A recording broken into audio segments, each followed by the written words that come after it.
Hi, it's Lindsay Diane from DianeDecor.com. In this video, we're going to talk all about simple decorating ideas.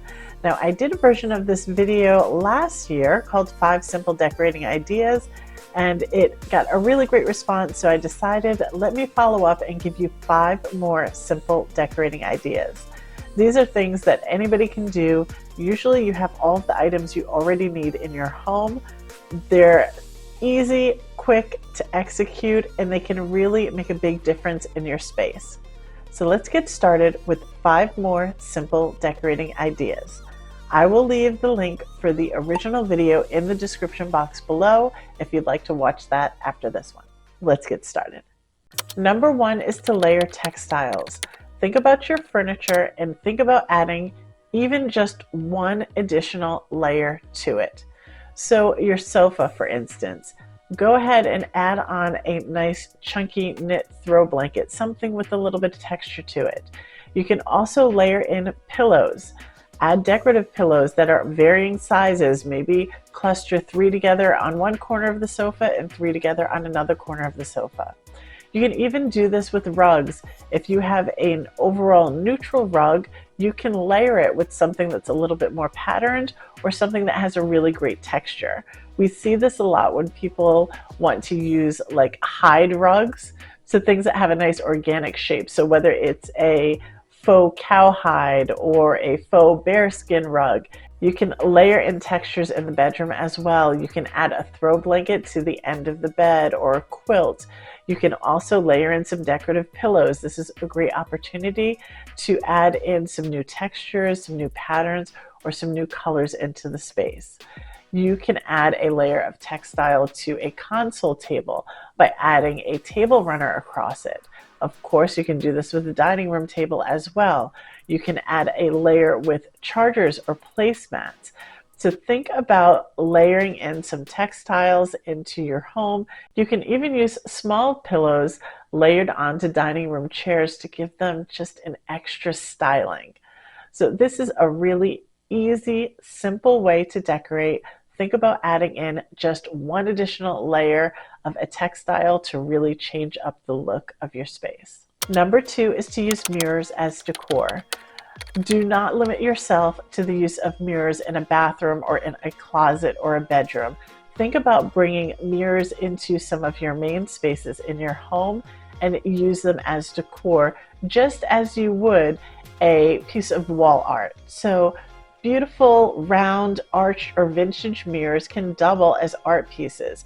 They can create focal points on walls without adding clutter. Mirrors are also an amazing tool to help bounce natural light around. They can also make a space feel bigger and change your experience of a space altogether because they are reflecting things that you don't normally see. So let's say you used to have a large oversized piece of wall art and you swap it out for a mirror.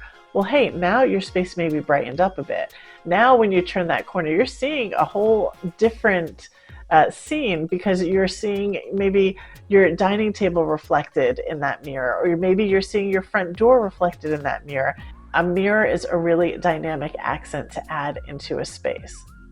For smaller rooms or narrow entryways, a well-placed mirror can open up the space, while in living areas, you can group multiple mirrors together to create an eye-catching gallery effect. There are just so many things that you can do with the mirrors. Small mirrors can even be used on bookshelves or picture ledges, or even just on a console tabletop as decor, and they can be used in conjunction with other pieces to create small vignettes.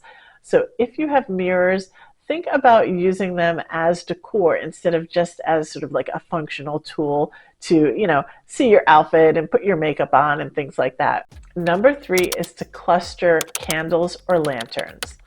Now, creating a little cluster of candles or lanterns together creates a really beautiful ambiance in your hallway, your entryway, your dining room table, even your coffee table. The key here is to choose pieces that have varying heights and sizes. This creates a really dynamic look. So let's think about candles. If you cluster together 3 or 5 candles, you've got a couple of taper candles that are on candlesticks, or you have a couple of pillar candles, or you have a few tea light candles all sort of mixed together in a little cluster, in a little vignette. You can put them on a tray, you can just put them on a console tabletop, or you can spread them along and have several of them, spread them along a long dining room table as a centerpiece. It's a really, really beautiful look, and candles are inexpensive. Whether you get the faux candles, frankly now the faux candles are an amazing option because they make them so that they flicker and glow. They look just like real candles.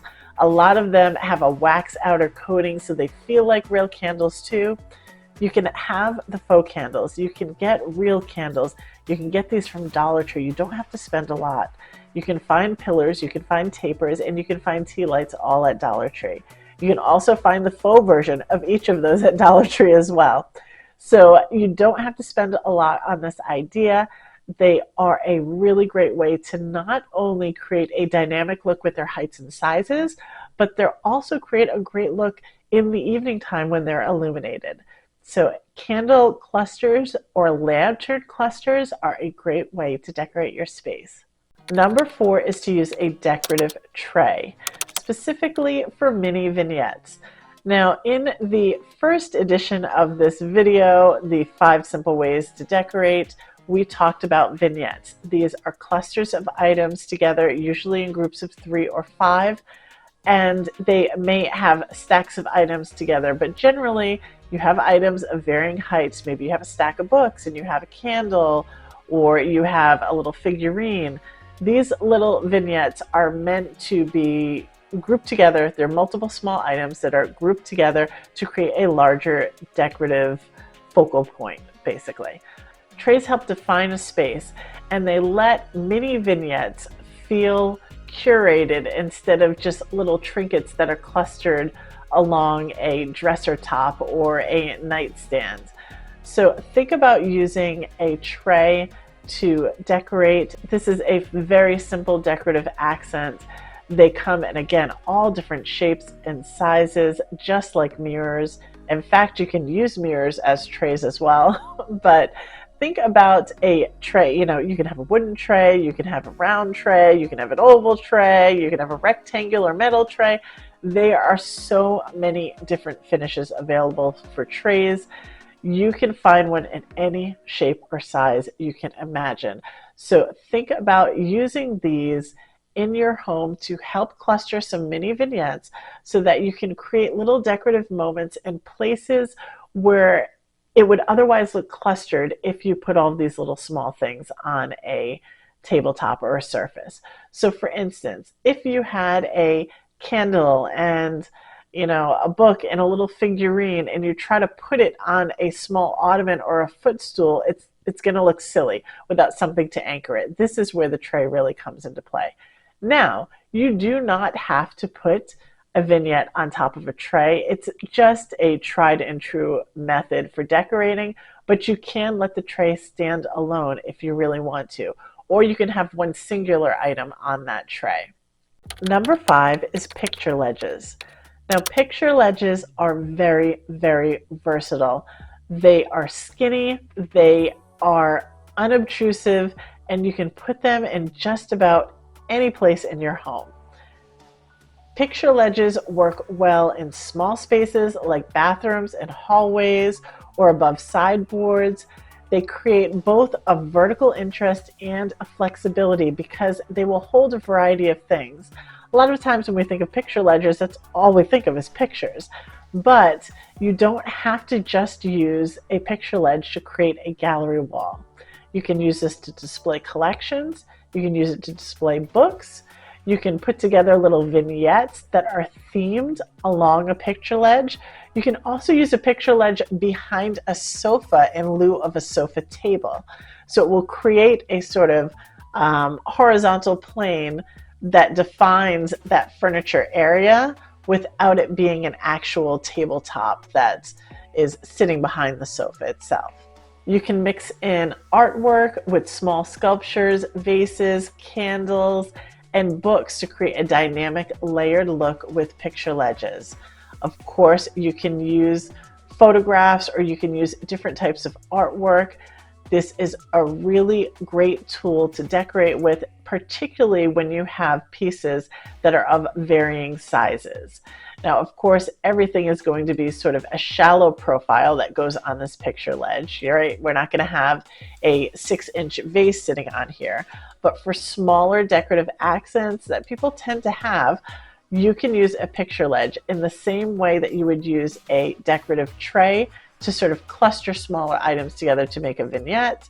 You can use the picture ledge to do the same thing, except you can stack multiple picture ledges and create a really, really dramatic decorative moment and a decorative focal point just by layering multiple vignettes one on top of the other. So the sky's really the limit when it comes to picture ledges, and they are very simple to decorate with. They are a very inexpensive piece to pick up. They usually come in sets of 2 or 3. Again, they might come white or black or in a wood finish. I don't see too many metal picture ledges, but that's not to say they don't exist. But they are coming in lots of different styles and thicknesses and have different types of sort of lips on them. So think about looking for a picture ledge the next time you are doing some wall decor, because they are a really fantastic way to create a dynamic look with some smaller objects, some books, some photos, some artwork. Really, anything small that you have, you can create a really upgraded and elevated look by using the picture ledges to display them. So that's it for this video on 5 more simple decorating ideas. I hope you found it helpful. Don't forget to visit me at DianeDecor.com. I post all about home decorating ideas and inspiration over there. If you like this video, please give it a like and consider subscribing to my channel, and I'll see you in the next one. Bye.